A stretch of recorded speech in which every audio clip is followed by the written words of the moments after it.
So in this, welcome back friends. In this section, we will learn about the common methods which are used in multi-threading. So these methods are wait, notify, notify all, and sleep. Okay, these three methods are present in the object class, and this method is present in the thread class.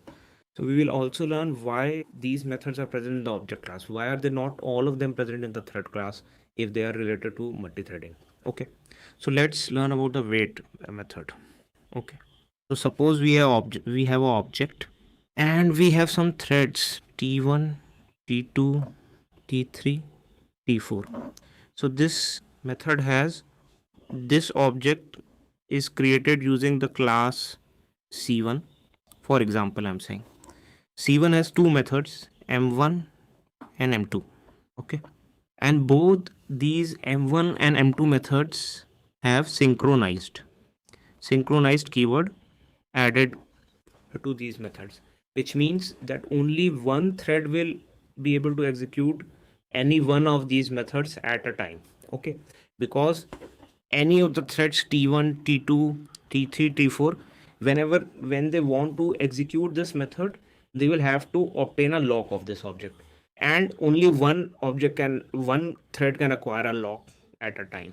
Okay. So suppose T1 has acquired the lock. Okay. And T1 is, suppose for example, executing this M1 method. Okay. So in M1 method, and all these threads are want to execute either M1 or M2, any of the method. So when they want to execute, which means they are waiting for a lock, because without lock they will not be able to execute these methods. So they are waiting for a lock. And suppose in M1 T1 have the lock, it is executing M1. We have mentioned a line in one of the lines, we have called the wait method. Okay. So what this method will do, this wait method will ask the currently executing thread, which is T1, to release the lock and go back to waiting state. Okay. So it will go back to waiting state. Okay. Now it has asked T1 to release the lock. Okay. Now T1 has released the lock. Now this lock is not present. T1 has released the lock. Okay. Now, so this is, what the wait method does. It asks the currently executing thread to release the lock. Okay. Now let's talk about the next method, which is notify. Whenever on this object, suppose this is object O. So whenever we will call o.notify, there were 4 threads waiting for the lock on this object. Okay. So randomly, basically it is not random, it is based on some priority. Okay. So it will, but for now you can understand that it is random. Okay. So what it will do is, this object will notify or inform any of these 4 threads that the lock that was acquired on me by the previous thread has been released. So you can come back and acquire the lock. Now you can acquire the lock. So it can choose to notify it to T3. It can choose to notify it to T4. It can choose to notify it to T2. It can choose to notify it to T1 again, although T1 was the one which has just released the lock. So a notification will be sent by this object to any of the threads which is waiting for the lock on that object. Please come and acquire the lock. Okay. So it can be T1, T2, T3, T4, anyone. It can be T1 also, which has just released the lock. It can only be notified again, come and acquire the lock. Okay. So to any one of these 4 threads, a notification will be sent. Okay. So notification is sent. And how does this object decide to which thread should I notify there is a priority. Okay, so this is decided based on priority. Okay, so any, or if all of the threads have the same priority or the default priority, then randomly to any one of the threads it is notified. Okay, so once a particular thread receives a notification, okay, lock is free, I can acquire, it goes and acquires the lock. Okay, now there is another method in the object class only, which is notify all. So what notify all does differently is, notify used to notify to any one of them, but notify all will notify to all of them. It will not check for any priority or anything. It will notify to all the threads that are waiting to acquire a lock on that object, that hey, my this object is notifying to all the threads, my lock has been released, come and acquire the lock on me. Okay, so this notify all notifies to all the threads, notifies to anyone based on priority. If all have same priority, then to anyone random it notifies. Okay, and once the threads receive the notification, they come, all of them come running towards the object, and which one is able to catch the lock first, that thread acquires the lock, and the other threads still remain in the waiting state. It acquires the lock, then it can run its synchronized methods. Okay, so this is the wait and notify all methods. So one important interview question that is asked is, why don't we keep all the multi-threading related methods like sleep, wait, notify, all of them in thread class? Why these three methods have been kept in object class?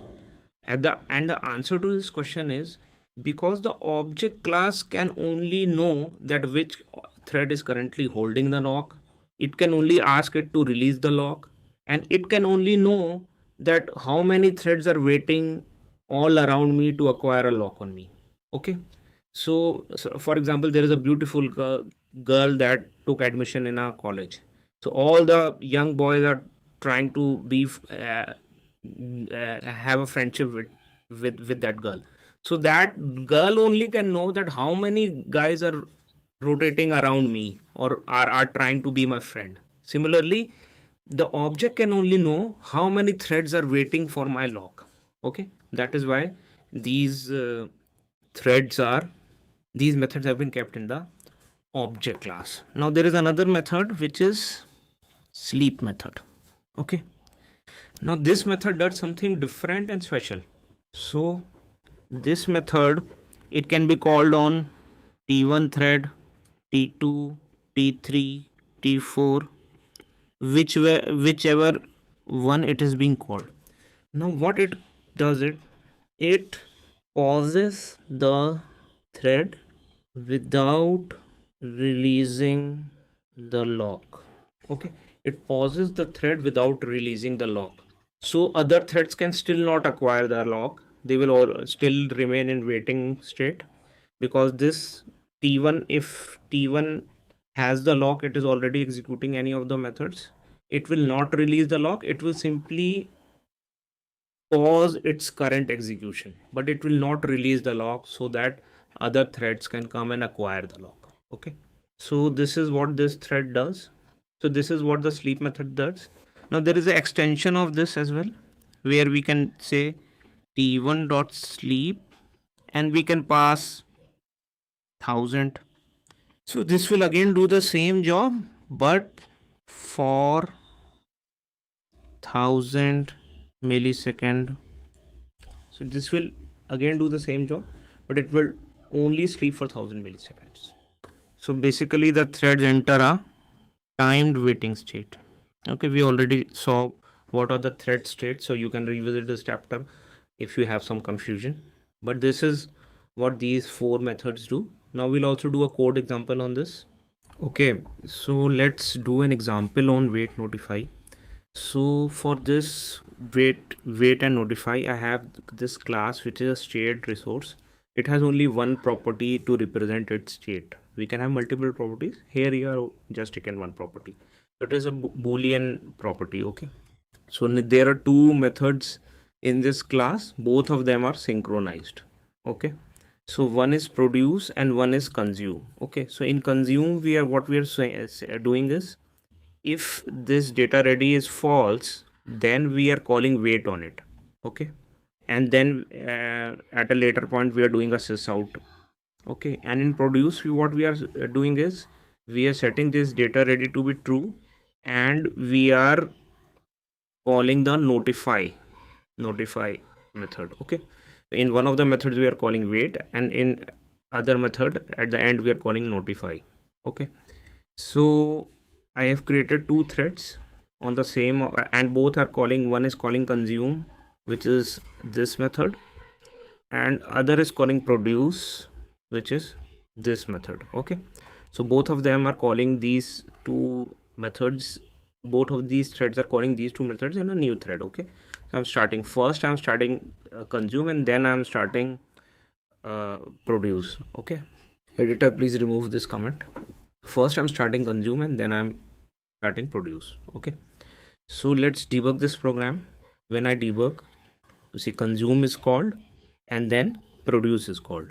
So consume is called first, it has went inside wait, it has went inside this wait, and then if we see, this sysout is not getting called, the next line in the execution is not at all being called. Since it has went to wait, it has released the lock on that object, and it has stopped the execution. Why it has stopped the execution? Because it is a synchronized method, and in order to continue execution you need the lock, and since you called wait, you have released the lock. So the other thread which was calling produce, which was this one, producer, that gets called, it is setting this property as true, and it is eventually calling notify. Okay, so what notify will do is, notify will notify the thread that was in waiting state, which was this one where we had consume. This was in waiting state, it notifies it to that one, and then it re-executes, and this time it is true, so it will be able to execute the last line.